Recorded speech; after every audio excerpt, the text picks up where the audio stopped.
So the first thing you're going to do, this is page 101.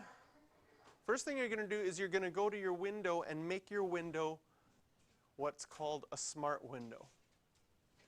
So you're going to go from negative 9.4 to 9.4 for your x's and negative 6.2 to 6.2 for your y values. Okay? And then you're going to go and you're going to graph. Now the reason we change our window to that is so that when you graph something, clear out any other graphs. So I'm going to have, maybe I'll write it in fraction form, x, was it x squared minus 1? Yeah. X squared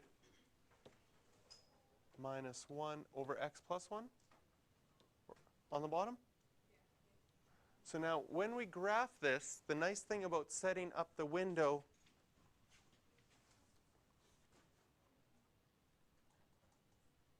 no, it didn't actually work out nicely on mine.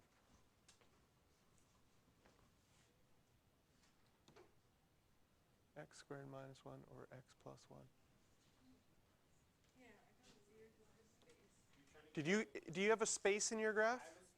Okay. Yeah, you should have a little space because this graph has a hole in it. Except mine's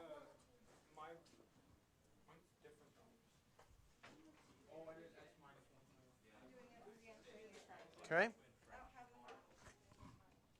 I've got a space in the third quadrant. Good. I don't know why mine graph didn't come up with a space, but when you go to graph it, notice that you get a straight line. Okay? And in your straight line, let's see, did your line look like this? Yeah. And then right here, there's a space.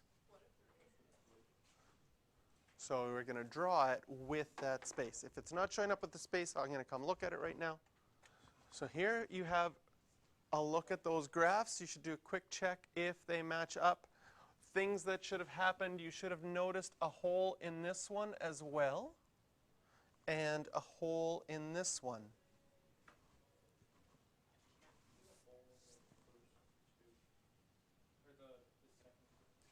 This one here and here? These ones don't have holes, and so on these ones, I'd like you to draw, this one has an asymptote there. It'll also have an asymptote here. It has an asymptote here and there. So for those ones, draw your asymptotes. And the vertical asymptote happens exactly where the non-permissible value is. For our other ones, our holes always happen exactly where our non-permissible value is. In fact, I'm going to get you to label these holes. This hole is at 2, 4.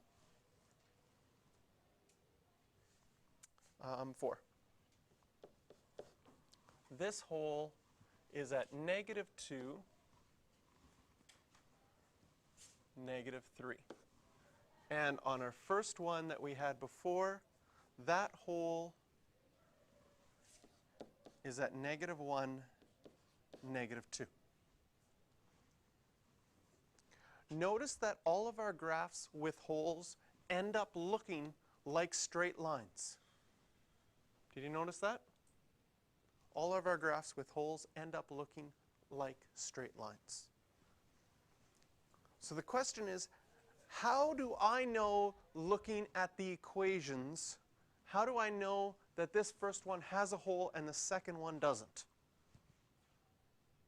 Because I'm the math teacher and you know these things. No, that's not how I know. Okay? Something can happen with this one, and the one on the other page that doesn't happen with the other ones. You can factor it. So on the first one, if you factor the top because it's a difference of squares, what do you get? You get x plus 1, x minus 1, and on the bottom you have x plus 1. What can you do if factors are exactly the same? You cancel them out. And we end up with the line y equals x minus 1. Can you see that that's this line, what we're left with right there? The only difference between that line is it has a hole in it, because -1 is still a non-permissible value. How did I find the y-coordinate of my hole?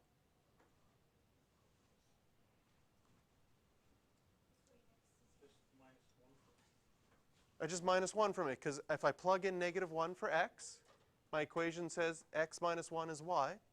So -1 minus 1 will be -2.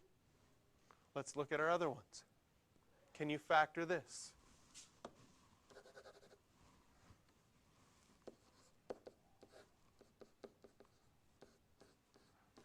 X and x, one will be plus 2, the other one will be minus 1. Your x plus 2's cancel out. So any time that after you factor that your non-permissible value gets canceled out, you're going to have a hole. What are we left with?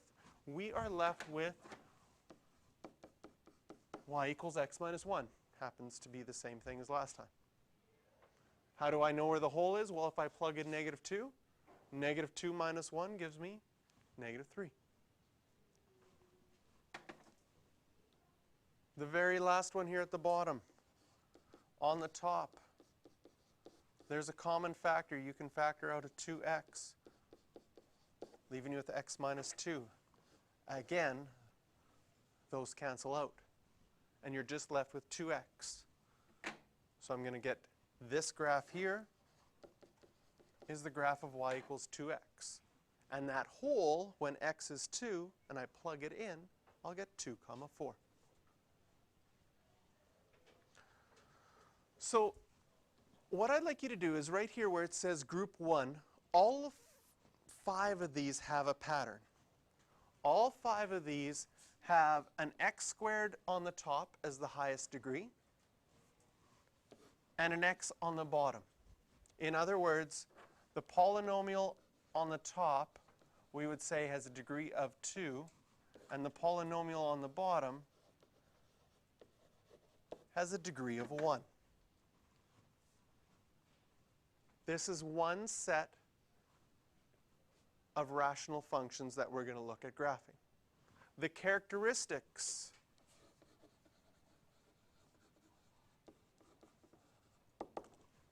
of this are as follows. Either you are going to get a hole, also called a point of discontinuity,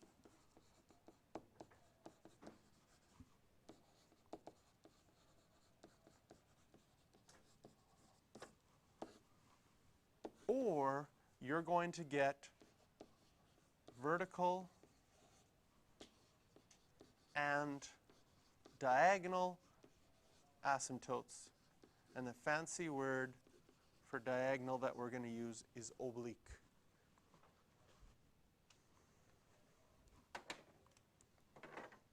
So some of our questions had holes, and that's if they factor and everything goes away, you're going to have a hole in your graph. Some of them had oblique asymptotes, diagonal asymptotes with a vertical asymptote. So if you have this pattern, the top degree is an x squared and the bottom degree is an x. If things factor and simplify, you're going to get a hole in your graph. If they don't, then your graphs are going to look like the third and the fourth one, and they're going to have an oblique asymptote as well. So what we're going to learn is well, we've kind of already learned how we're going to graph the ones with the holes. Once you factor it, you get an equation of a line. And you know how to graph equations of lines. That's going to be easy. And where do you put the hole? Well, that's going to be your non-permissible value. You just have to plug it in. So those ones are going to be easy. The ones with the oblique asymptotes, they're going to be a little bit harder. It's going to be easy to graph your vertical asymptote because that's your non-permissible value. But in order to graph your oblique asymptote, we're actually going to use synthetic division to find it. And if you'd use synthetic division and divide x squared by x minus 1, you would get the equation of your oblique asymptote. That's group number 1. Take out your calculators and look at group number 2. I'll put up the graphs in a second. So same thing as last time. Once you've graphed it, I would like you with a red pen to draw in and label your asymptotes.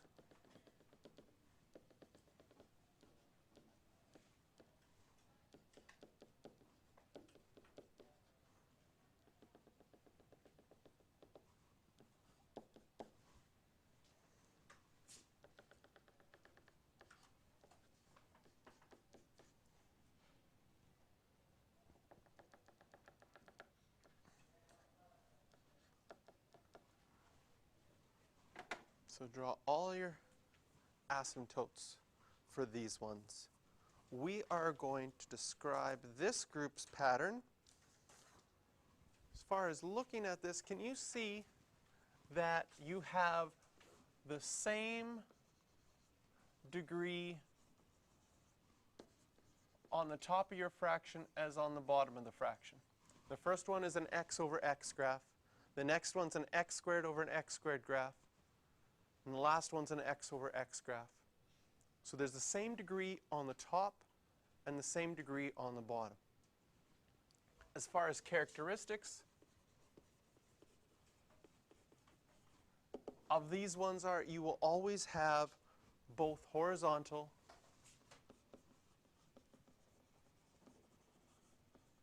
and vertical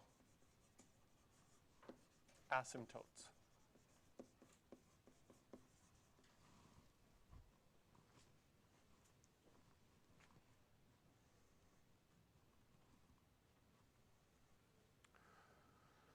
Now, the vertical asymptotes are going to be easy to tell where they are because they're still your non-permissible values.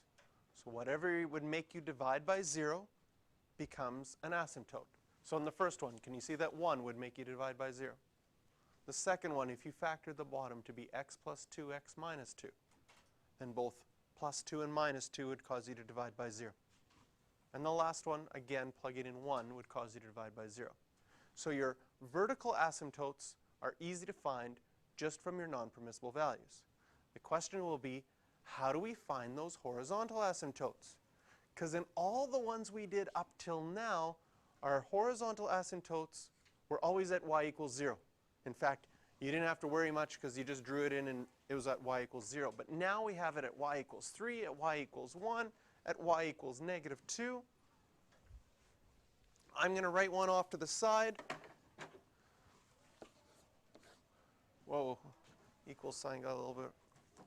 Y equals, I'm going to put an x squared on the top and an x squared on the bottom. And I want you to figure out where the horizontal asymptote of that one is. Once you think you've found a pattern with these, then you're going to look at that one. And then I'm going to write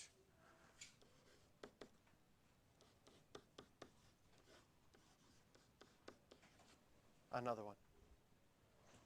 Think you've got an idea for that first one? No, not yet? So let's look for some patterns. This one has the horizontal asymptote at 3. How could we tell that from the equation? So is it the coefficient of the top one? Because the top number is 3x, and we have this as 3. The top number here, the coefficient is 1, and we have 1. The top number here, the coefficient's negative 2, and we have negative 2. Good observation. And that works for all 3 of those. So according to that pattern, you would say that this one that I've written off to the side should be negative 3. Okay? Now, because I noticed that pattern as well, I wrote these 2 examples off to the side. I'm going to tell you that the first one's horizontal asymptote is actually at negative 3 over 2. But you're on to something. How can you reword your observation that still works for these first 3, but now also works for this next one, and then will help you find out that the last one's horizontal asymptote is not at y equals 1, It is at 1/3. Okay. So this last one, the horizontal asymptote's at y equals 1/3. So it's not only the coefficient of the top one, but it's divided by the coefficient of the bottom one. In other words, if you just looked at the highest degree, in this case it's x, and ignored everything else, you'd get 3x over x. What does that simplify to? That simplifies to 3. If you just looked at the highest powers here, or the highest degrees, you'd have x squared over x squared, and that simplifies to 1, and that's your horizontal asymptote. If you look at this one, the highest degree is the x, and if you just look at the negative 2x over x, that simplifies to y equals 2. The reason this happens, we get horizontal asymptotes as x gets really, really big, either really big positive numbers or really big negative numbers. If we think about what happens here as x gets really, really big, okay? Let's think about this in dollars. If you had a big amount, like $1 billion, times by 3, you'd have $3 billion. On the bottom, if you had a really big amount, like $1 billion, and you lost 1, how long would that person cry for? Probably not very long, right? You have $1 billion, you lose $1, you're like, ah, no big deal, right? If you have $1 and you lose $1, you're very sad because that's like all your money. But if you have $1 billion, minusing 1 doesn't make a difference. And so basically, that's the concept here. As x gets really, really big, minusing 1 isn't going to make a big difference because it's really peanuts. In fact, that idea even goes on over here. If x is 1 billion and you've got 1 billion squared, that's big, right? What is 1 billion squared? That would be like quintillion. There it is. 1 billion squared is a quintillion. So now you have a quintillion dollars. If someone gives you 5 billion more, you'd be like, yeah, whatever. Because you've already got a quintillion. So an extra 5 billion is like peanuts. Exactly. It's for just eating peanuts. Even if you're allergic, you probably could afford it. So here, the x squared is the big numbers, and everything else you can kind of ignore. So when x gets really, really big, this is going to get really, really close to negative 3 over 2. Because those other things won't affect it, especially when you get bigger than 1 billion. So the idea for your horizontal asymptotes is you're going to ask yourself, what happens when x gets really, really big? And as x gets really, really big, you can ignore everything that's not part of the highest degree. So here, the highest degree is 1. Ignore everything else. You got 3x over x. It's going to get close to 3.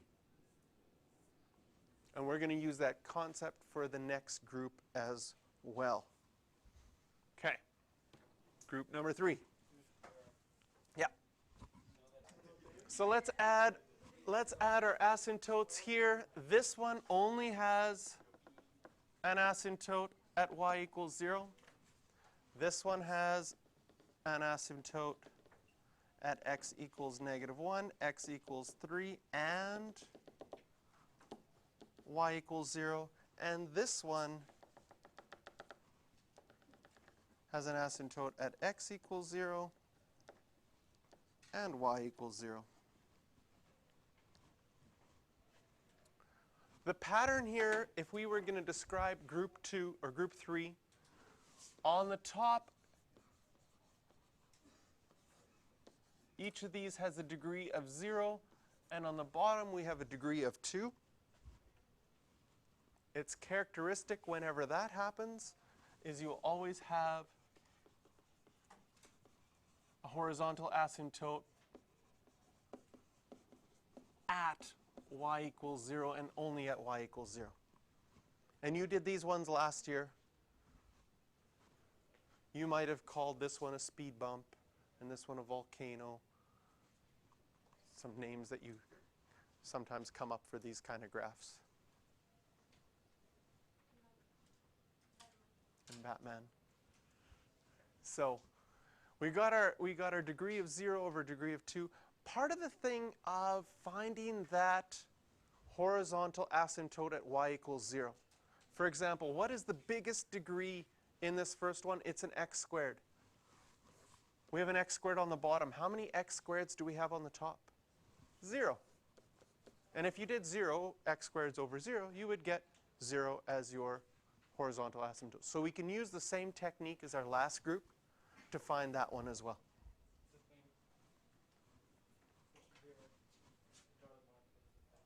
It's a thing?